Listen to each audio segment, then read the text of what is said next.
കുപ്രസിദ്ധ അമേരിക്കൻ ലൈംഗിക കുറ്റവാളി ജെഫ്രി എപ്സ്റ്റീനുമായി ബന്ധപ്പെട്ട രഹസ്യരേഖകൾ ഡിസംബർ 19 പ്രസിദ്ധീകരിക്കപ്പെടുത്താനിരിക്കെ ലോകത്തെ പല പ്രമുഖരുടെയും ഉറക്കം നഷ്ടപ്പെട്ടു തുടങ്ങിയിരിക്കുകയാണ്. എന്നാൽ ഈ കേസുമായി ബന്ധപ്പെട്ട് ഉറക്കം നഷ്ടപ്പെട്ടവരിൽ ഇന്ത്യക്കാരുമുണ്ടെന്നത് നിങ്ങൾക്കറിയാമോ?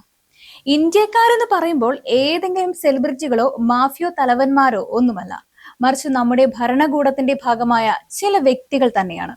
അതിനെക്കുറിച്ചുള്ള ഏറ്റവും പുതിയ വിവരങ്ങളാണ് ഈ വീഡിയോയിൽ നിങ്ങളുമായിട്ട് പങ്കുവെക്കുന്നത്. ലോകത്തെ തന്നെ ഏറ്റവും ഭീതിജനകമായ ലൈംഗിക വ്യാപാരിയും പീഡോഫൈഡിലും ഒരു ബ്ലാക്ക്മെയിൽ രാഷ്ട്രീയക്കാരനുമായ ജെഫ്രി എപ്സ്റ്റീൻ സൽക്കരിച്ചവരിൽ മന്ത്രിസഭയിലെ പെട്രോളിയം മന്ത്രിയായ ഹർദീപ് സിംഗ് പുരിയും ഉണ്ടെന്നതാണ് ഇപ്പോൾ പുറത്തുവരുന്ന വാർത്തകൾ വ്യക്തമാക്കുന്നത്. അമേരിക്കൻ ഹൗസ് ഓവർസൈറ്റ് കമ്മിറ്റി 2025 നവംബറിൽ പുറത്തുവിട്ട ഫയലുകൾ ഞെട്ടിക്കുന്ന വെളിപ്പെടുത്തലുകൾ നൽകിയിരുന്നു. ഇന്ത്യൻ പ്രധാനമന്ത്രി നരേന്ദ്രമോദിയുടെ അടുത്ത സഹചാരി കൂടിയായ BJP നേതാവാണ് ഹർദീപ് സിംഗ് പുരി. അദ്ദേഹത്തിനെതിരെ നിസ്സാരമായി തള്ളാവുന്ന ഒരു പരാമർശമല്ല എപ്സ്റ്റീനുമായുള്ള ശക്തമായ ഒരു ബന്ധത്തിന്റെ തെളിവാണ് പുറത്തു വന്നിരിക്കുന്നത്. ഡിസംബർ 19 കൂടുതൽ രേഖകൾ പുറത്തു വരുന്നതോടെ BJPയുടെ അഴിമതിയുടെയും ഭീകരതയുടെയും മുഖം കൂടുതൽ അനാവരണം ചെയ്യപ്പെടുമെന്നുള്ളത് സത്യമാണ്. ശരിക്കും പറഞ്ഞാൽ ആരാണ് ഈ പറയുന്ന ഹർദീപ് സിംഗ് പുരി? 2013 ഇന്ത്യൻ ഫോറിൻ സർവീസിൽ നിന്ന് വിരമിച്ച ഒരു ഡിപ്ലോമാറ്റ് ആയിരുന്ന പുരി 2014 ജനുവരിയിലാണ് BJPയിൽ ചേർന്നത്. അതേ വർഷം തന്നെയാണ് മോദി പ്രധാനമന്ത്രിയാകുന്നത്.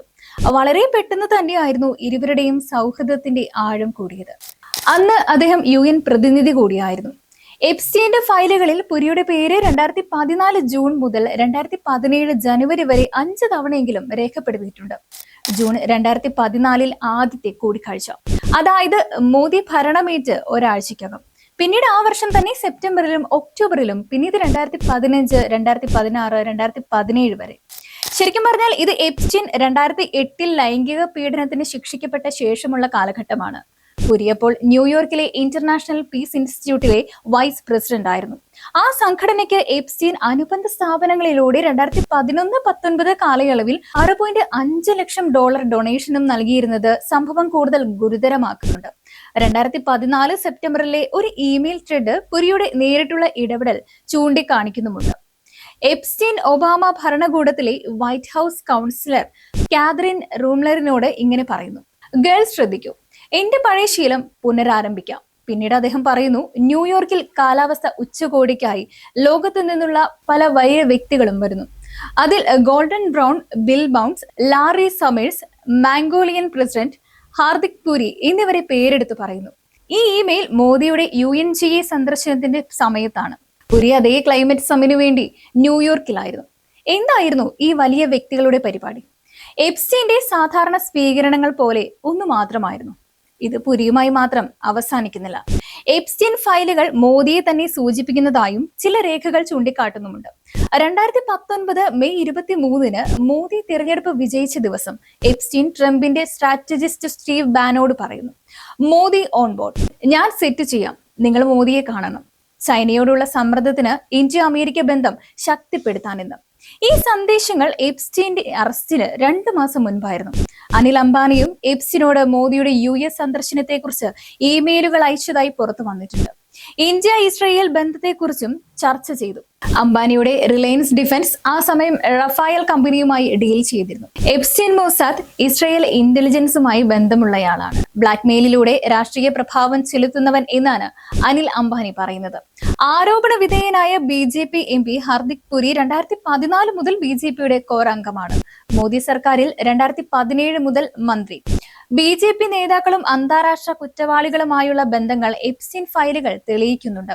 കോൺഗ്രസ് നേതാക്കൾക്കെതിരെ വ്യാജ നൈറ്റ് ക്ലബ് ആരോപണങ്ങൾ ഉന്നയിച്ചിരുന്ന BJPയുടെ സ്വന്തം മന്ത്രി ഇപ്പോൾ ഒരു പീഡനക്കാറ്റിന്റെ ഡയറിയിലും ഫയലിലും ഉൾപ്പെട്ടപ്പോൾ നിശബ്ദമായിരിക്കുകയാണ്. ഇതിനെക്കുറിച്ച് ആകെ BJP പ്രതികരിച്ചത് ഒറ്റ തവണ മാത്രമാണ്. അവരുടെ വക്താവ് അമിത് മാളവ്യ ഇത് സംബന്ധിച്ചിട്ടുള്ള ചോദ്യത്തിന് ഇങ്ങനെ പറഞ്ഞു: ഇമെയിലിൽ പെൺകുട്ടികളെ കുറിച്ച് പരാമർശമില്ല. ആ സന്ദർശനം കാലാവസ്ഥ ഉച്ചകോടിയുടെ ഭാഗം മാത്രമായിരുന്നു. പക്ഷേ മാളവ്യ മറ്റ് 5 കൂടിക്കാഴ്ചകൾക്ക് വിശദീകരണം നൽകാൻ തയ്യാറായിരുന്നില്ല. പുരി ഇത് സംബന്ധിച്ച് യാതൊരു മറുപടിയും ഇതുവരെ നൽകിയിട്ടുമില്ല. BJP സ്ത്രീകളുടെ അവകാശങ്ങൾ സംരക്ഷിക്കുന്നുവെന്ന് പറയുമ്പോൾ തന്നെ അവരുടെ പ്രധാന നേതാവ് ഒരു സെക്സ് ട്രാഫിക്കുമായി ബന്ധപ്പെട്ടിരിക്കുന്നു. ഇത് ഇരട്ടത്താപ്പല്ലെങ്കിൽ മറ്റെന്താണ്? ഈ ബന്ധങ്ങൾ ഇന്ത്യയുടെ തന്നെ ഭാവിക്ക് ഭീഷണിയാണ്. എപ്സ്റ്റീൻ പോലുള്ളവരുമായുള്ള സമീപനം ദേശീയ സുരക്ഷയെ തന്നെ ദുർബലപ്പെടുത്തും. മോദി സർക്കാർ ഇസ്രയേലുമായുള്ള ആയുധ കരാറുകൾ വർദ്ധിപ്പിക്കുമ്പോൾ എപ്സ്റ്റീന്റെ മോസാദ് ബന്ധങ്ങൾ സംശയം ജനിപ്പിക്കുന്നു. അനിൽ അംബാനിയുടെ റഫായൽ ഡീലുകൾ, പുരിയുടെ സീക്രട്ട് മീറ്റിംഗുകൾ, ഇതെല്ലാം ഒരു പാറ്റേൺ ആണ്. BJP അധികാരത്തിന്റെ പേരിൽ ധാർമ്മികതയെ വിൽക്കുന്നു. ഡിസംബർ 19 ഇത് സംബന്ധിച്ച് കൂടുതൽ രേഖകൾ പുറത്തു വരുന്നതോടെ ഹർദീപ് സിംഗ് പുരിക്ക് രാജ്യത്തോട് വിശദീകരണം നടത്തേണ്ടതായി വരും. മോദിയുടെ യാത്രകളിലും ഇടപാടുകളിലും എപ്സ്റ്റീന്റെ ഇടപെടലുകൾ സംബന്ധിച്ചും രാജ്യത്തോട് വിശദീകരിക്കേണ്ടതായി വരും. വോട്ട് ചോരി പോലുള്ള നടപടികളിലൂടെ രാജ്യത്തെ ഭരണഘടനാ സ്ഥാപനങ്ങളെ തന്നെ നോക്കുകുത്തികളാക്കുന്ന BJPയുടെ രാജ്യത്തിന്റെ സുരക്ഷയെ തന്നെ അപകടത്തിലാക്കുന്ന ഇത്തരം അന്താരാഷ്ട്ര കുറ്റവാളികളുമായുള്ള ബന്ധങ്ങളും തുറന്നു കാട്ടപ്പെടുന്നതിലൂടെ ജനങ്ങൾക്ക് മുൻപിൽ കൂടുതൽ എക്സ്പോസ്ഡ് ആവുമെന്ന് തന്നെയാണ് പ്രതിപക്ഷ കക്ഷികൾ പ്രതീക്ഷിക്കുന്നത്.